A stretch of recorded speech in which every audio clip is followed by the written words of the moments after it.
Good morning, everyone. Today we are going to go on a little autumnal adventure and go on a little free library tour. In my neighborhood, we are within walking distance of lots of little book houses that encourage you to take a book and leave a book.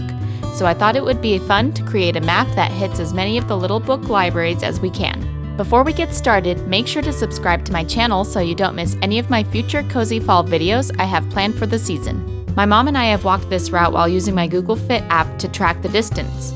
Starting from my house, the walk is roughly 2.5 miles, and without stopping to record or look at little free libraries, it takes us about 40 minutes. We are going to be hitting 6 different little libraries along the way, so next I will show you the books that we will take with us for trading. So this stack of books here are ones that we've finished reading or are duplicates.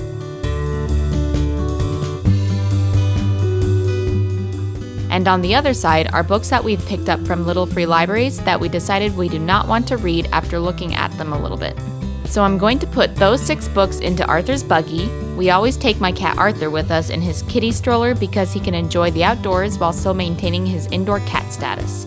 He also helps us carry our books.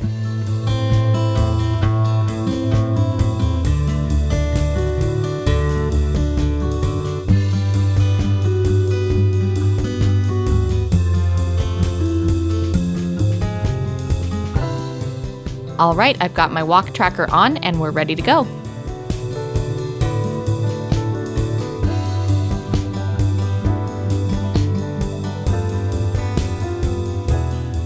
One of the best parts about seeing these different little libraries is seeing how they are decorated.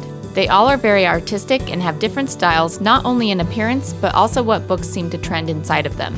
This helps us decide which types of books to put in.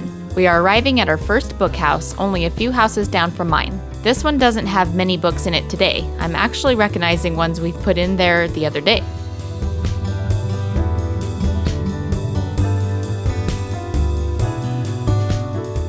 This house often has mainstream books in it. We often see lots of children's, even kids' DVDs, and then newer releases from the Book of the Month subscription box, which is why we are going to put in The Lost Apothecary.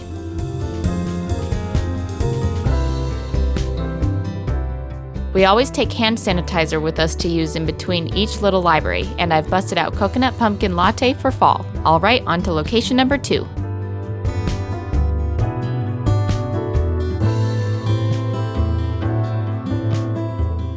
This library is nearest to the park, and it tends to have Reader's Digests, magazines, nonfiction, and fantasy.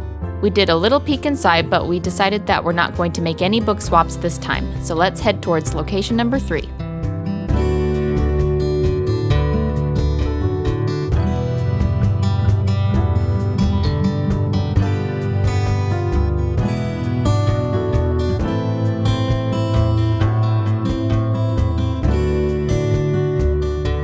I just love the paintings they've made on this one. Dr. Seuss, Starry Night,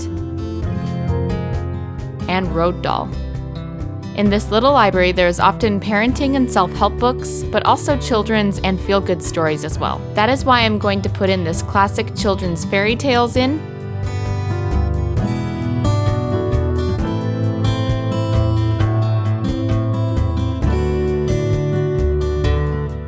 And trade it for this.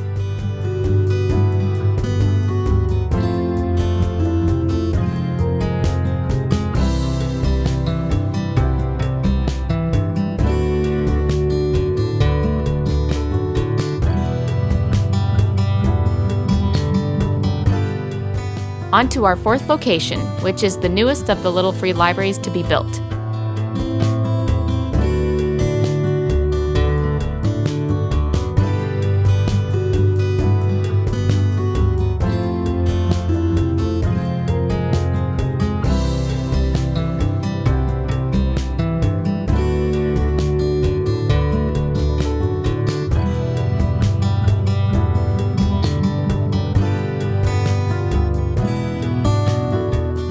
In this one, we have so far been seeing popular authors and current fiction. We are going to take these 2 books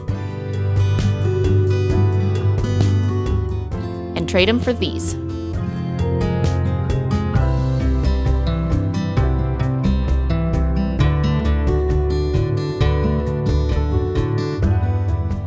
The 5th this little free library is very special. This one is probably the one that gets the most attention. It has great exchange rate and the books fly off the shelf as fast as they are stocked. We usually see this one stocked with romance, mysteries, and books that are in series. As we were walking to it, I happened to notice this tree. This is a black walnut tree, and besides having super cool looking leaves, they produce these huge walnuts with green casing that has a very strong scent. Most would think it's stinky, but I love that scent because we had one of these trees in my backyard in my childhood home. And during this time in September, you could hear them falling onto the roof with a huge thunk. It just brings back so much autumnal nostalgia for me.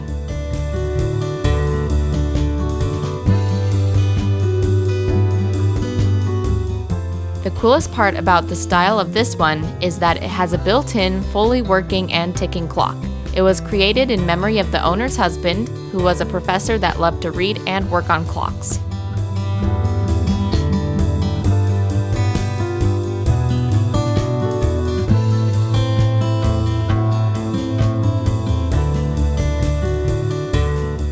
And nothing today that we would like to trade for, sadly, so let's move on to our last little free library.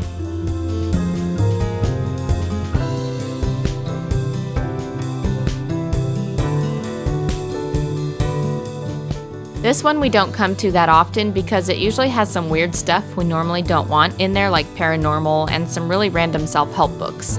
Also, the books are pretty stagnant in this one. Although I do see The Hobbit in there, that may be a good find for someone, but we don't want to trade in here today either.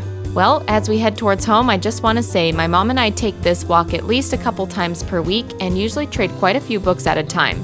And this particular session of book swapping felt kind of small compared to how it normally is for us. At least we traded 4 books today, so it's not too bad. I want to document us doing a little free library tour perhaps once a season, since this one was so much fun to make. Sometimes the trips are more eventful than others, and we know of at least a handful more of little free libraries that aren't on this particular route, so it would be really cool to share with you the others that we have in our town. Here are the results of our walk. It was a little longer since we stopped to record and look at books, but it was a little over an hour, a little over 2.5 miles, and we took almost 5,000 steps. And Arthur had a good time too. Let's review the books we grabbed. We grabbed this one. This book we took for trading, but we didn't need. Same with this one. Then we got these 2 from the library with the rocking horse in the yard. And then this one from the first little library. Thanks for coming on this little free libraries tour with me. Don't forget to subscribe to my channel, and I will see you next time. Bye.